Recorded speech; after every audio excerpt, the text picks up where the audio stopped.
নমস্কার বন্ধুরা, অ্যাস্ট্রো নীলমণি চ্যানেলে আপনাদের স্বাগতম। আজকে আলোচনা করব কর্কট রাশির জাতক জাতিকাদের নিয়ে। তাদের স্বভাব, চরিত্র, বৈশিষ্ট্য, তাদের দৈহিক গঠন কেমন হবে তা নিয়ে আলোচনা করব। তাদের স্বাস্থ্য নিয়েও, তাদের কি ধরনের রোগ হতে পারে সেটা নিয়েও আমরা আজকে আলোচনা করব। তাদের আর্থিক অবস্থা ও তাদের বিবাহিত জীবন কেমন যাবে, এছাড়াও তাদের প্রফেশন নিয়েও আমরা আজকে আলোচনা করব। কি ধরনের কাজ করলে তাদের পক্ষে শুভ ফল দেবে তা নিয়েও আমরা আজকের ভিডিওতে আলোচনা করব। ভিডিওটা দেখতে থাকুন, আশা করি খুব ভালো লাগবে। এখানে একটা কথা বলে রাখি, অনেকে বলে ভাগ্যে যা আছে তাই হবে, ভাগ্যং ফলটি সর্বত্র। আমি কিন্তু এতে বিশ্বাস করি না। ধরুন, আজ আমি দিল্লিতে যাওয়ার পরিকল্পনা করেছি। যদি আমি বলি ভাগ্য আমাকে সেখানে নিয়ে যাবে এবং আমি শুধু বাড়িতে বসে থাকবো, তাহলে কি আমি দিল্লিতে পৌঁছাবো? এজন্য আমি বলি আমাদের ভাগ্য আমাদের ইচ্ছাশক্তির ওপরও নির্ভর করে। এবার আসা যাক মূল আলোচনায়। এই রাশির জাতক জাতিকা অল্প বয়সে খুব রোগা হয়ে থাকে, কিন্তু বয়স বাড়ার সঙ্গে সঙ্গে শরীর বৃহদাকার হয় এবং এদের শরীরের ওপরের অংশ ভারী হয়। এদের উচ্চতা খুব কম হয়, চুল বাদামি রঙের হয় এবং গায়ের রং ফ্যাকাশে হয়ে থাকে। এই লগ্নের জাতক জাতিকাগণের জীবনে অনেক পরিবর্তন থাকে বা এদের জীবনে অনেক উত্থান পতনও ঘটে। এই রাশির জাতক জাতিকাগণ প্রায়শই আবেগপ্রবণ এবং কল্পনাপ্রবণ হয়ে পড়ে। এরা যেমন সহজে রেগে যায়, তেমনি এদের রাগ পড়তেও খুব একটা দেরি হয় না। এদের স্মৃতিশক্তি খুব প্রখর হয় এবং এরা অত্যন্ত পরিশ্রমী হয়, কিন্তু এরা সঠিক সময়ে সিদ্ধান্ত নিতে পারে না। তার জন্য অনেক সুযোগ এরা হারিয়ে ফেলে। এই লগ্নের জাতক জাতিকাগণ অতিথিপরায়ণ এবং স্নেহপ্রবণ হয়ে থাকে। দেখুন, সবকিছু রাশি, লগ্ন ও নক্ষত্র দিয়ে কিন্তু হয় না। আপনার পরিবেশও একটা ম্যাটার করে, যেটাকে আমরা স্থান বলি। মানে আপনি যে পরিবারে জন্মগ্রহণ করেছেন, আপনার বাবা মা এবং আত্মীয় স্বজন। ধরি একটা ধনী পরিবারের সন্তান হাসপাতালের ৫ম তলায় জন্ম নেয়। একই সময়ে একটি গরিব শিশু রাস্তার পাশে সেই হাসপাতালের নিচে জন্ম নিল। সেক্ষেত্রে দুজনের জ্যোতিষ চার্ট একই হবে, কিন্তু তাদের ভবিষ্যৎ কি এক হবে? না, দুজনের ভবিষ্যৎ এক হবে না। এই ভাগ্য মানে হলো আমাদের আর্থিক অবস্থা। গরিব ছেলেটা তার পরিবার এবং পরিবেশ থেকে কোনো সাহায্য পাবে না নিজের ভাগ্য গড়ার জন্য। এজন্য পরিবেশ ভাগ্যের জন্য খুব গুরুত্বপূর্ণ।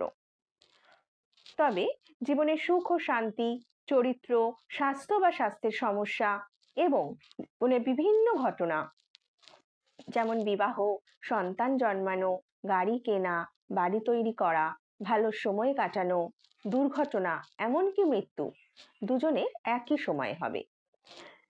কিন্তু এমন কিছু জিনিস আছে যেগুলো আমাদের জীবনযাত্রার মান নিয়ন্ত্রণ করে, যেমন পেশা বা শিক্ষা। একজন ইলেকট্রিক্যাল ইঞ্জিনিয়ার হতে পারে, তো অন্যজন ইলেকট্রিশিয়ান হতে পারে। ধনী পরিবারের ছেলে ৫তলা বাড়ি তৈরি করতে পারে, আবার গরিব পরিবারের ছেলেটি হয়তো সেই সময় একটি ছোট বাড়ি বানাতে পারে। এবার এই রাশির জাতকদের স্বাস্থ্য সম্পর্কে একটু আলোচনা করা যাক। এই লগ্নের জাতক জাতিকাগণের স্বাস্থ্য অল্প বয়সে দুর্বল থাকে, কিন্তু বয়স বাড়ার সঙ্গে সঙ্গে তাদের স্বাস্থ্য ভালো হতে থাকে। কর্কট রাশি নির্দেশ করে বক্ষস্থল এবং পাকস্থলী। সর্দি, কাশি, হাঁপানি, ব্রঙ্কাইটিস, প্লুরিসি, টিবি, পাকস্থলী সংক্রান্ত পীড়া, বদহজম, পেট ফাঁপা, মৃগী, জন্ডিস, হৃদরোগ, পিত্তস্থলীতে পাথর ইত্যাদি রোগে এই জাতক জাতিকারা ভুগতে পারে। এছাড়াও এদের প্রফেশন বা অর্থনৈতিক অবস্থা সম্পর্কেও একটু জেনে নেওয়া যাক। এই লগ্নের জাতক জাতিকারা ব্যবসা বাণিজ্যের ক্ষেত্রে সবচেয়ে উপযুক্ত হয়। এই লগ্নে রবি থাকলে জাতক শিক্ষকতার সঙ্গে যুক্ত থাকে।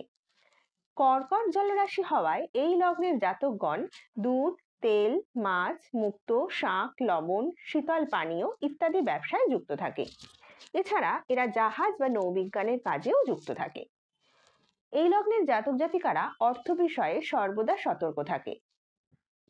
নিজেরা খুব সৎ হয়, সেজন্য অন্যের অসাধুতা সহ্য করতে পারে না।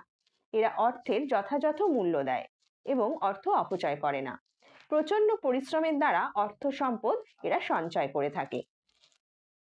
এগুলো তো একটা সাধারণ বিচার, সবার সাথে মিলতেও পারে আবার নাও মিলতে পারে। আপনার একেবারে নিজের হরোস্কোপ অনুযায়ী অর্থাৎ জন্ম তারিখ ও সময় দিয়ে যে বিচার হয় সেটা হয় সব থেকে পারফেক্ট। এর মধ্যে কোনো ভুলভ্রান্তি থাকে না, কারণ আমরা বিজ্ঞান ও যুক্তির ওপর নির্ভর করেই জ্যোতিষ বিচার করি। প্রথমে আমরা আপনার জন্মের সঠিক সময় বের করার জন্য আপনার জন্মের সময় সংশোধন করব। এটি +- 15 মিনিট হতে পারে। তারপর আমি আপনার সমস্ত প্রশ্ন যেমন শিক্ষা, ক্যারিয়ার, চাকরি এবং আপনার ব্যবসার বিষয়ে প্রেডিকশন দেব। আপনার পক্ষে কোন সাবজেক্ট ভালো হবে, কোন ধরনের ব্যবসা আপনার পক্ষে ভালো হবে, প্রতিযোগিতামূলক পরীক্ষায় যেমন JEE, NEET, UPSC, SSC ইত্যাদি আপনার সাফল্য কিরকম আসবে, আপনার বিদেশ সফর এবং সেখানে সেটেলমেন্টের যোগ কতটা আছে সেই ব্যাপারেও আমরা আপনাকে জানাবো। আপনার প্রেমের সম্পর্ক, দাম্পত্য জীবন কেমন যাবে সেটাও আমরা প্রেডিকশন করব। ভবিষ্যতে কোনো স্বাস্থ্য সমস্যা বা কোনো দুর্ঘটনা আছে কিনা তাও আমরা খুঁজে বার করব। গৃহপ্রবেশের জন্য ভালো সময় খোঁজা, গাড়ি কেনা, ফ্ল্যাট কেনা, যে কোনো গুরুত্বপূর্ণ সমস্যা মোকাবিলা করা, গুরুত্বপূর্ণ মিটিং ইত্যাদির জন্য শুভ সময় বের করা, এছাড়াও আপনার যে কোনো প্রশ্নের উত্তর পেয়ে যাবেন। আগামী সময়গুলো কেমন যাবে আপনার তা জানার জন্য আমাদের সাথে যোগাযোগ করুন। এবার এই রাশির দাম্পত্য জীবন নিয়ে একটু আলোচনা করা যাক। কর্কট লগ্নের জাতক জাতিকাগণের কাছে গৃহ ও সংসার অত্যন্ত গুরুত্বপূর্ণ। সুখী বিবাহিত জীবন এদের খুব পছন্দের। এরা স্বামী বা স্ত্রীকে প্রফুল্ল এবং খোশ মেজাজে রাখতে ভালোবাসে। প্রেম প্রীতির ব্যাপারে এরা একনিষ্ঠ ও স্বামীর প্রতি এদের আনুগত্য থাকে। স্বামীর প্রয়োজনে এরা সর্বপ্রকার কষ্ট ভোগ করতে রাজি থাকে। দেখুন, অ্যাস্ট্রোলজির সাথে ভগবান বলুন, মা তারা, মা কালী বলুন, বাবা মহাদেব বলুন, কারোরই কিন্তু কোনো সম্পর্ক নেই। ভগবান আমাদের ভগবানের জায়গাতেই আছেন। অ্যাস্ট্রোলজি হলো একটা subject. Physics, chemistry, mathematics, Bangla, ইংরাজি, ইতিহাস এদের মতনই একটা সাবজেক্ট। যে সমস্ত অ্যাস্ট্রোলজার নিজেকে ভগবানের দূত হিসাবে জাহির করে তাদের থেকে সবসময় বিরত থাকুন। তো বন্ধুরা, ভিডিওটা আজ এখানেই শেষ করছি। ভিডিওটা যদি ভালো লেগে থাকে অবশ্যই লাইক, শেয়ার এবং সাবস্ক্রাইব করবেন।